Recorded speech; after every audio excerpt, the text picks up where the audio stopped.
Day 4 of the September 95 7-day retreat in Springwater.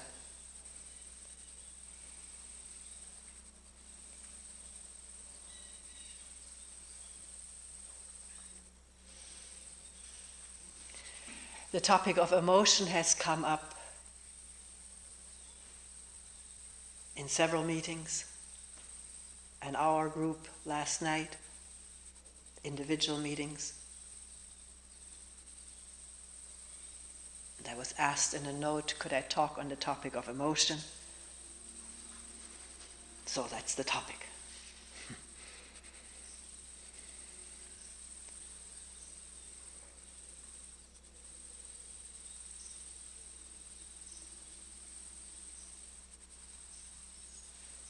Things that have come up are guilt about emotional outbursts mixed with violence,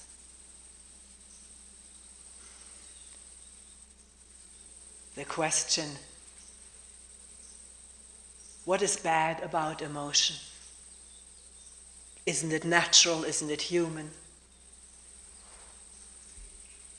Why is there a taboo around emotion?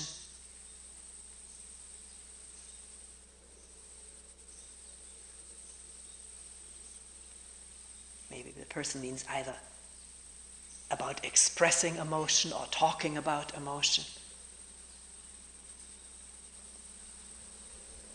Someone else asking why talk so much about emotion? Isn't it elusive anyways?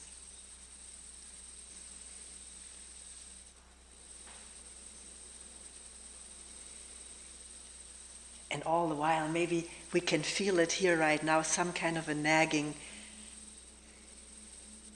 fuzziness. What do we mean by emotion? We express ourselves so fuzzily and live in that fuzz.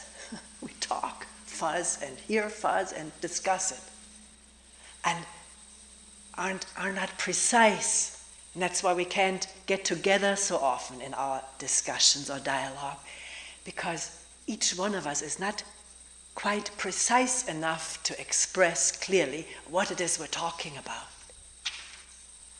So,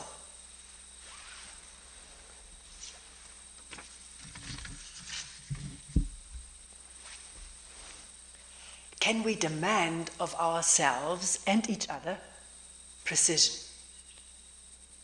And we will notice that with this demand for precision,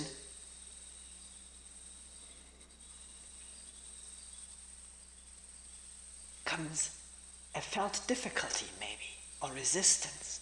It's easier to keep talking than to start looking.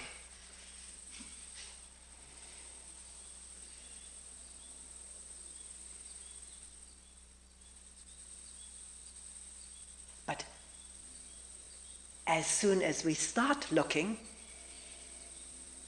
then it's easier to express in words what it is that we see and want to discuss.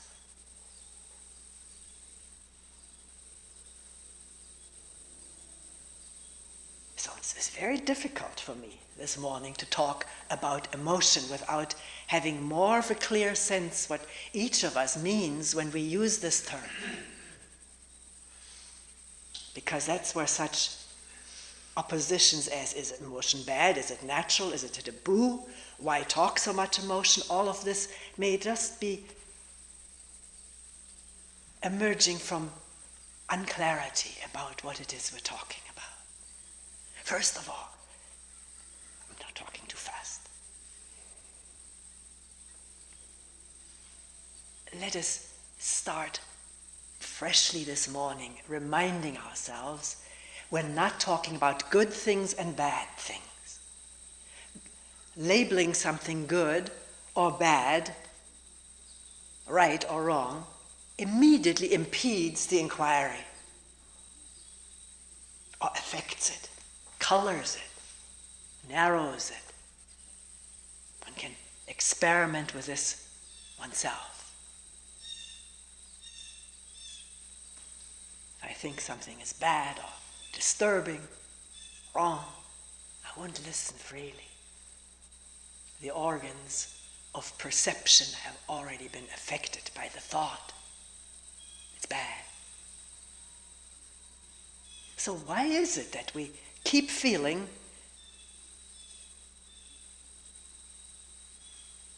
maybe that others are thinking emotions are bad? We don't even know what emotions are yet. But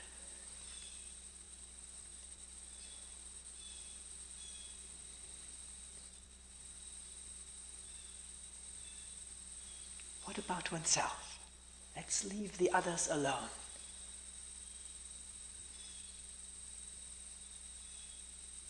What is one's own attitude, feeling about this thing which we call emotion? And now we have to get clearer about what we mean, don't we?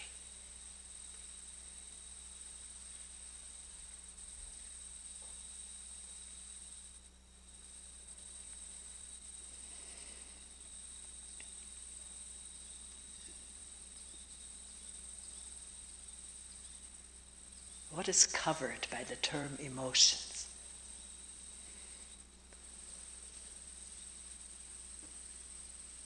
A feeling of sadness, the pain of sadness,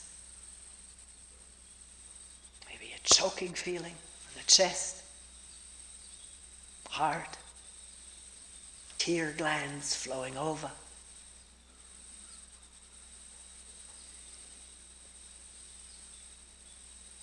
More sensations in the body than what I have listed, but somehow labeling it sadness, because sad thoughts or thoughts about sad events, my life, other people's lives, trigger this choking feeling, solar plexus, chest, eyes.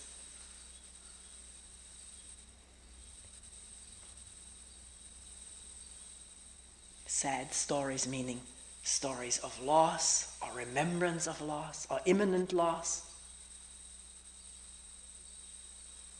Somebody about to leave me, and the thought about this choking the organism with pain,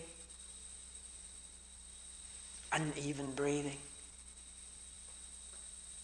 crying.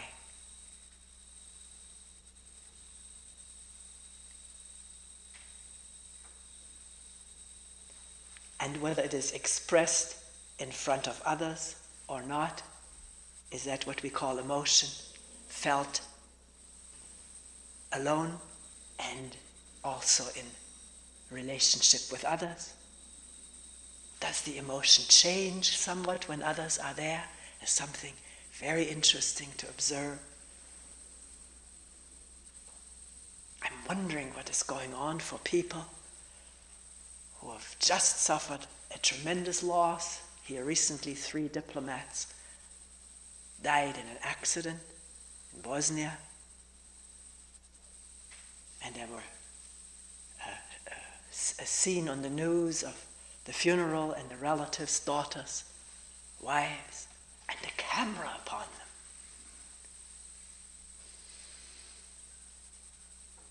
Are the emotions different in public as they are in private? Because in public, thought is also going on. How do I look? How do they see me?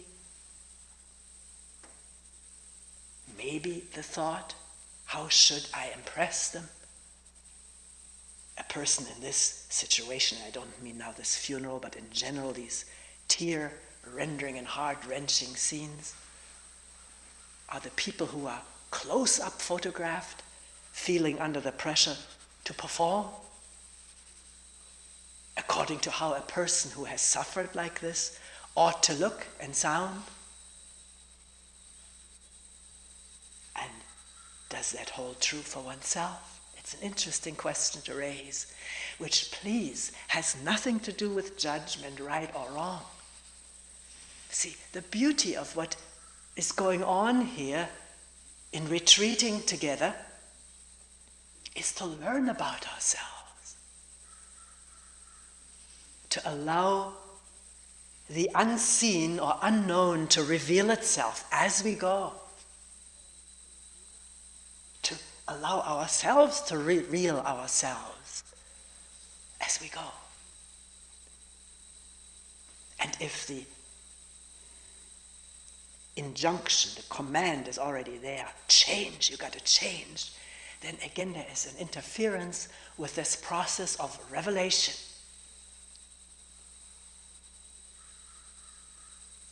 Whereas if it is possible, at least for moments at a time, to put aside the demand to change, then maybe there is more clarity in the looking and discovering and revealing,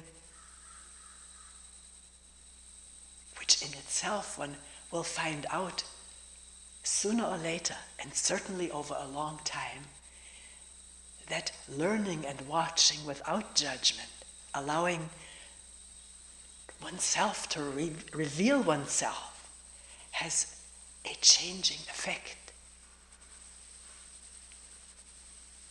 I don't know why, but it's crystal clear to me that change can only happen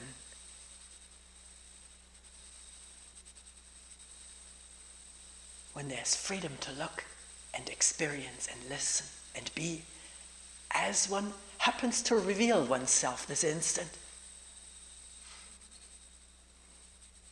And maybe the change that is happening is most of all the fact that there is some openness, which hasn't been there before we knew all about it or repressed all about it, or said it is human or nature or good or bad, which is rigid, closing, like the racehorses with the blinders over the eyes. Not as they're racing, but the rest of the time they're often kept this way because they're so sensitive. They could become emotional.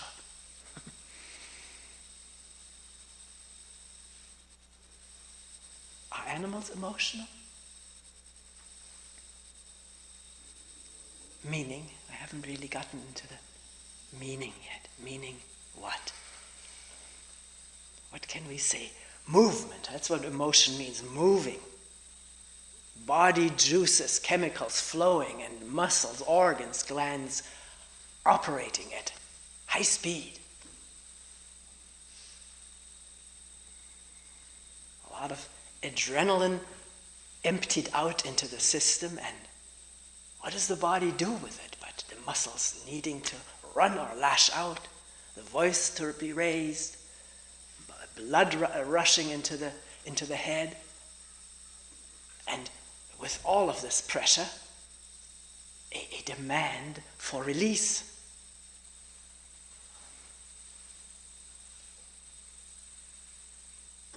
Adrenaline or sex hormones released. I heard recently that a lot of rapists who have submitted to examination, was it an experiment, were found to have very high levels of testosterone.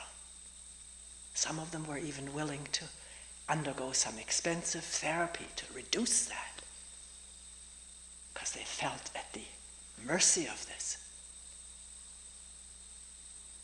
Because hormones, chemicals excite the imagination. Not just the sex organs, but the imagination. It's a mutual process, mutually arising, mutually influencing, and the pressure for release.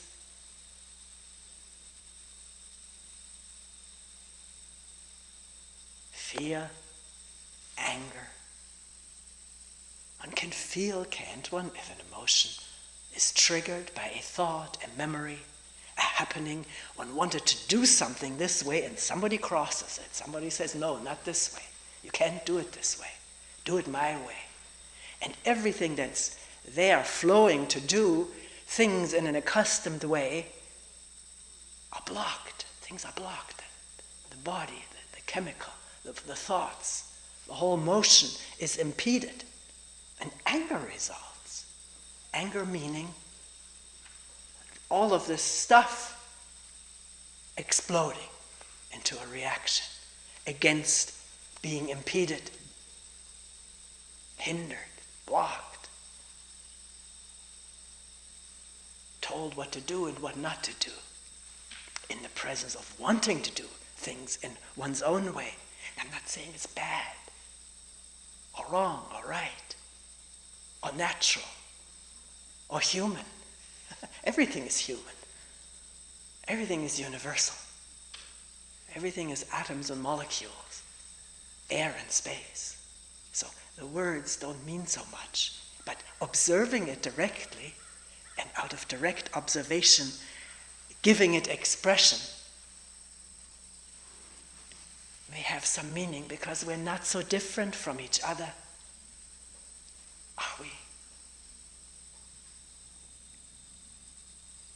You say, wait a minute, yeah, we're very different.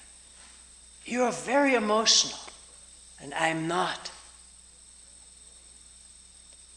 You get angry very easily and express that anger, and I don't. Some do, some don't, so we're not so similar. We're different.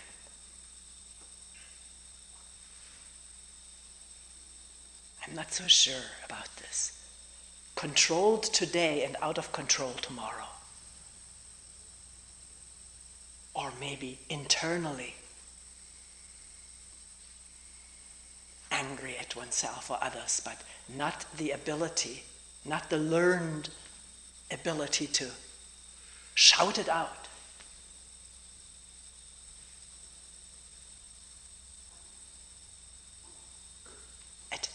At one time, all of us as little babies, because mothers say who've had more than one baby is so different. This was so different from but oneself, the mother's also different. With the first one is certainly different than one must be with the second one, was already gone through it once. But there are differences, genetic differences, although we're told the DNA is the same for all of us. And the pool from which all of this comes is the same for all of us. But babies, most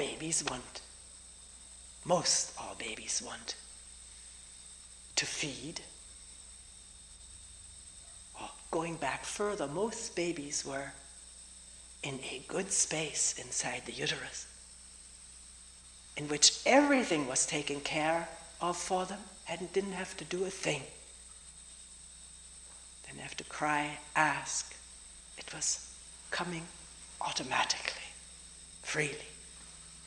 Except then there may be cases where it didn't work, when the mother was sick or emotionally disturbed. Not to discount that.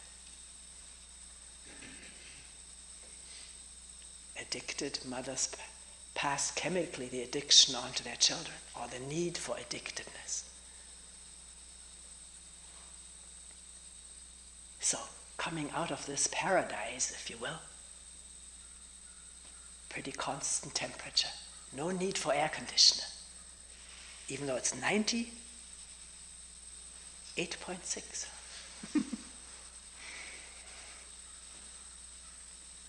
So, out of the womb, into the cold world, much colder than in the womb, much less moist, not instant gratification. All babies want to suck, want to feed, want to sleep, want to be free from pain or discomfort. Maybe that's already going too far, want to be free from discomfort, but cry when there's discomfort, cry when there's no food, or when they're tired, can't get rest, they cry or scream. Very early in our life, we had very, very tiny repertoire of responses. But screaming was one of the biggest, almost the only one. Learning then to smile and coo in relationship, somebody looking friendly, laughing, playing, touching, evokes smiles. But sometimes instantly it breaks off and there's crying because maybe there's now the need to eat, drink, sleep. Is this being emotional? Are babies emotional? Do we talk about it that way? Do we? I don't know.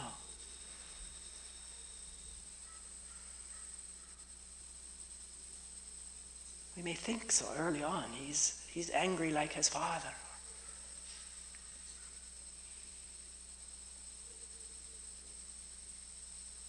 I remember watching parents give bath to a tiny baby.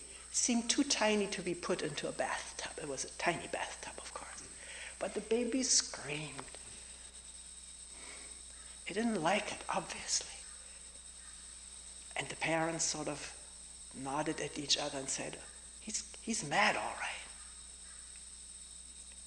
See, already interpretation and image formation of the baby, for the baby, by the baby. Very soon, what I am in the eyes of my parents.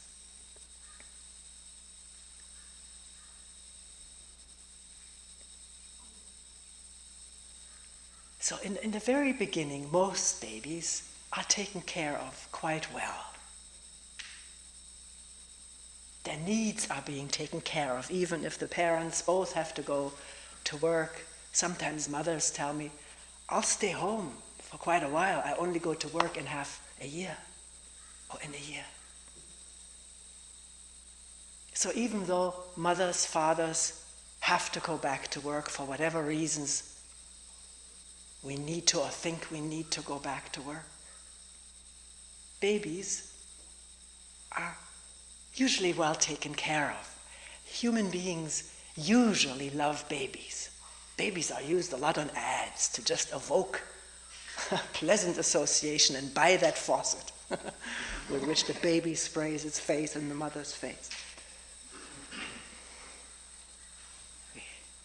We love that particular shape of face. In animals too, puppies or baby animals evoke a response in us, an emotional response. Certain response, chemicals involved, circuits, memory, imagery. So even if a nanny takes care of a baby, she may do it well. She doesn't have too many others to watch at the same time. So, baby starts in this world pretty much everything taken care of that it needs. Most of the time, it can scream and no one comes. And I wonder what happens there already. Screaming for the mother or the nanny and no one appears. At home, when I was 3/4 of a year old, I was told this, I don't remember it. My parents hired a cook. I was the third of three children, third of three. And the cook said she was coming under the condition that she would not have to take care of the children. My mother said, you don't have to worry, there is a nanny who takes care of the children. But the cook told me, as long as I can remember, that she heard me screaming on the balcony.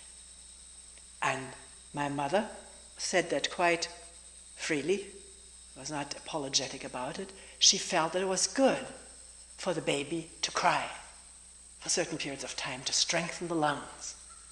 Maybe that's why I've got strong lungs. But it didn't appear like that to our cook, who had a lot of very grounded common sense. And she went out on that balcony and picked up that baby and held the baby. And there was a strong bond. At times I feel in retrospect stronger than to my mother.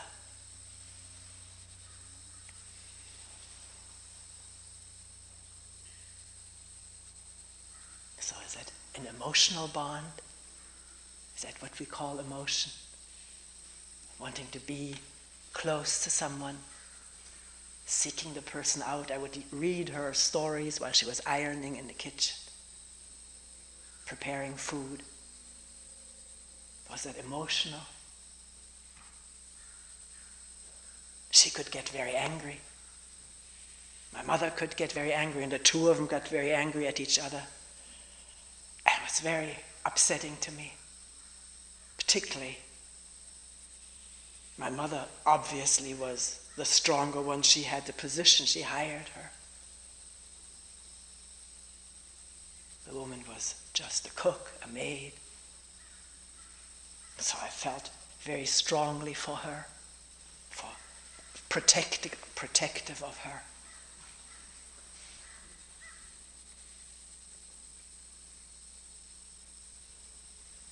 See, I think we're so much better off, aren't we, in describing what goes on rather than saying this is being emotional.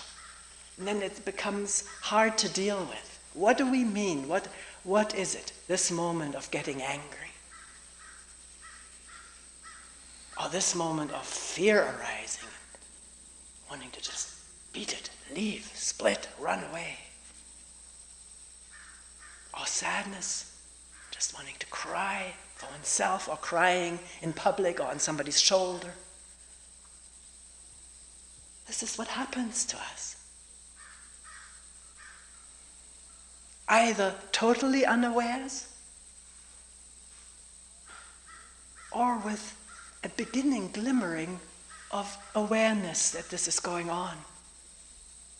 And not just awareness of the tears flowing and the chest pressure and the solar plexus and wherever all it pressures and hurts and aches and pains, but also that there is some remembrance running or some story that gives sustenance to this present state of emoting.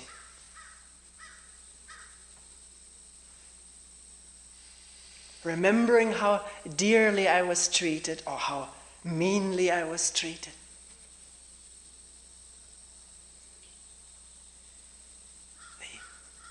The lovingness of it or the unfairness of it brings different emotions, doesn't it?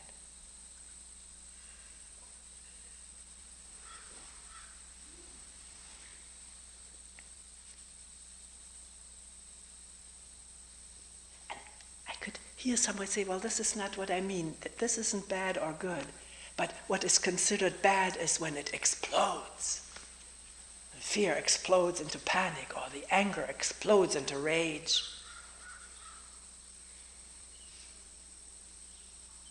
Well, then what happens? Can we watch it before, during, or after? For oneself and with others. What happens when an explosion takes place, which is either the control dam breaking or there having been established over the years a very weak control dam, whereas for others a much stronger control dam has been established early in childhood. I got away from that when tantrums manifest, the child not getting anymore what it is used to getting. Maybe it already has an image of oneself as being very powerful. Who knows? Psychologists say that. The narcissistic image, in love with oneself, a certain stage in childhood. Wanting to have attention, wanting to get noticed. Not for every child, but it may get distorted, the same need distorted into its opposite, and then we say it's different, but it has the same basis. This initial being taken care of, loved, fed, cleaned, held, touched, talked to, giving way to less attention, and having to conform, having to do it their way, not my way. That's what we call socialization. The pain of that, the rage of that, frustration of it. and depending on the parents, either dealt with more or less gently or harshly. There was a time in German pedagogics where it was advised to break the will of the child early. The earlier the better.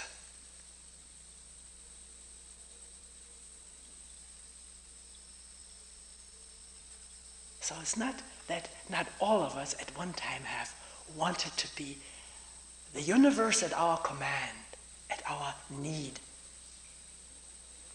level. Must have been so for all of us. And the rage or anger, screaming at not getting it that way, was there for all of us. Maybe some babies are called good babies. They cry very little. I don't know what's going on. Why some babies cry more, maybe more pain, discomfort. But even the so-called good babies, and I've seen people bring their babies in 20 years ago or so and then see them grow up, often with mothers who have carried them on their bellies, even after they grew up, they had these carry cots. And the babies, particularly when they were a first baby, so congenial and satisfied, content, because the mother was there. And later on, something changes, particularly when the second one comes, the third one. One isn't the center of the universe anymore. Our son grew up, we had only one with 4 eyes on him all the time. While we were eating, we were both just watching this baby.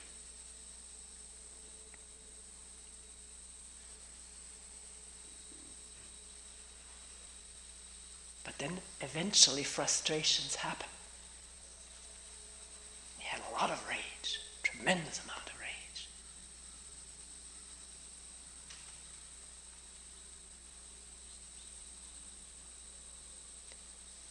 So, as one watches rage arising, people tell me this, it's so old stuff, so old, so rigid, so fixed, so laid down as reactive programs to what? One has to observe it. I can't do it for all of us. It's difficult. It's much easier to do it for oneself, to watch it, to be interested in it. Not just say it's an illusion, because when it manifests, it's so real. And the hurt it inflicts on others, and on oneself, the regrets, the guilt, the broken relationships, because most of us are not committed to looking at it, talking to each other, or looking for oneself, not just blaming the other, but looking inwardly. What happened here that provoked this outburst? Maybe it isn't just the other person's problem. Maybe it is forever an interrelational problem or event.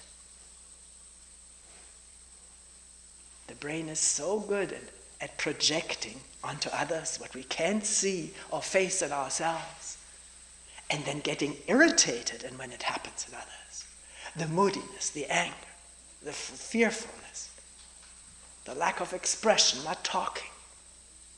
And what we're seeing is ourselves.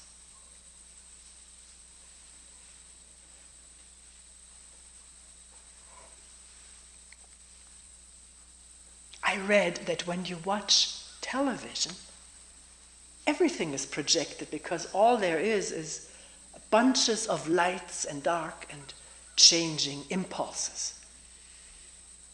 That it becomes a story or a drama, tragedy or comedy is projected. And quite makes sense yet, because you didn't know there is something there, but there's a lot here too. Would somebody who's never experienced anything, of course it's so speculative, hypothetical, understand what's going on that screen?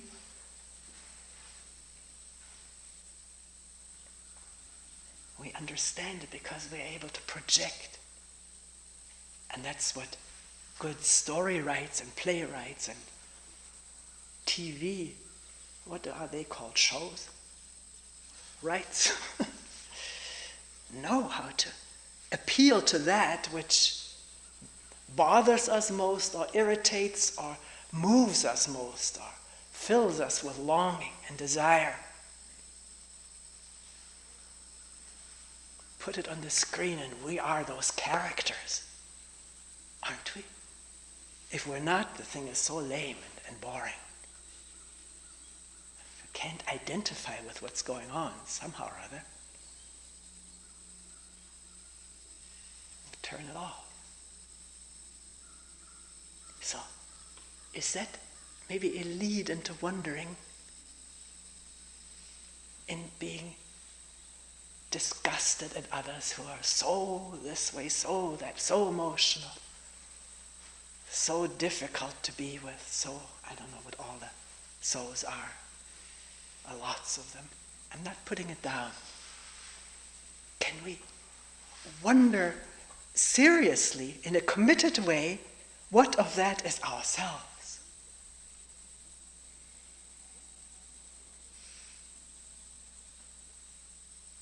To begin looking wholesomely away from this habit of projecting and pointing a finger at the other or wanting the other to change, to be different, or have different people to live with. Then I would be in a better state.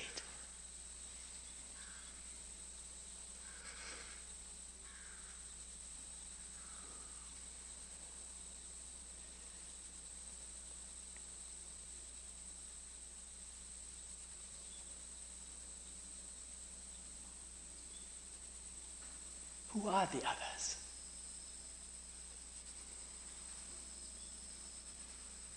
What are their emotions? What am I revealing myself from moment to moment? Maybe not with an outburst of rage, but with a strong feeling of intimidation by it. Fear or anger at the anger. Do we know that? Somebody sounds angry, doesn't it sort of seem contagious? We say, of course, if you hadn't been angry, I wouldn't have been angry. But we just start at the moment that the other person sounds angry, but what happened to him or her before that? Maybe even something that I did or said, which I have long forgotten, didn't pay attention to. Now she sounds angry, I respond angrily because I don't like angry people. I get angry at angry people.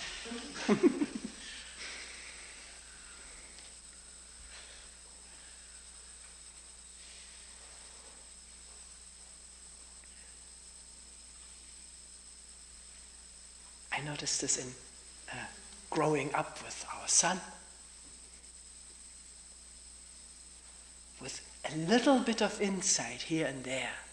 And the psychology books did not help in that. I had studied that stuff. But it did not prevent all the old responses to come to the fore. But with a little bit of insight, directly seeing myself, him, our relationship, I learned to not just start with what aroused my irritation, this moment, but think what happened before, what led up to this, to be more attentive, almost as a survival mechanism, because when you live closely with a family, if it's even three, how can you survive sanely without some attention?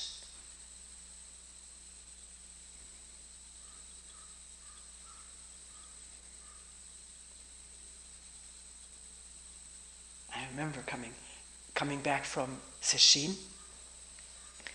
There was nothing that he could do to arouse me. And it was such a happy time together. And you could see he recognized that something was going on there for me. And it was sort of like a mutual understanding.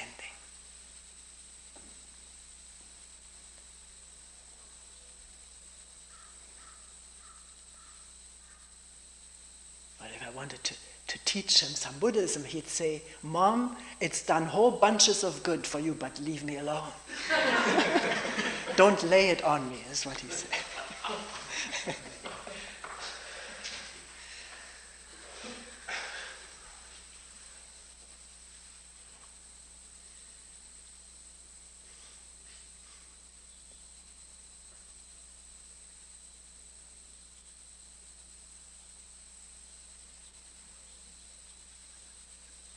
So yesterday somebody said, but it's so repetitive, it's so old, it will come time and time again. It may go away and then there it is again. But can we also question our rigid assumptions about our rigid behavior? We don't have to assume anything. It's another relieving insight. We can only talk about what was all the way from the past until this moment, and that is very faultily remembered, not very correctly. But what will happen from this moment onward, we don't know.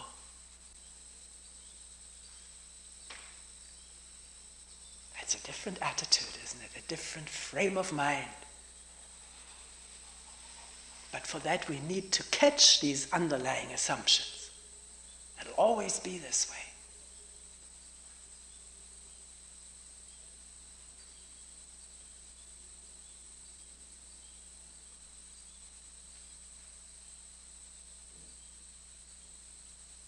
That's how it seems. And there's a lot of evidence for it. Habits repeating themselves from generation to generation to generation. Thought patterns, behavior patterns. And yet, I think we said this earlier in retreat already, this work of wondering and looking, listening, has a twofold aspect. Don't nail me on these words. They can be nailed, but I don't mean the words. Twofold aspect meaning really insightful with our and other people's rigid behavior patterns, emotions. And also touching something which is not of that, which is not conditioned, not emotional, not repressed, just silent, spacious, and full of energy, without form.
We will end here for today.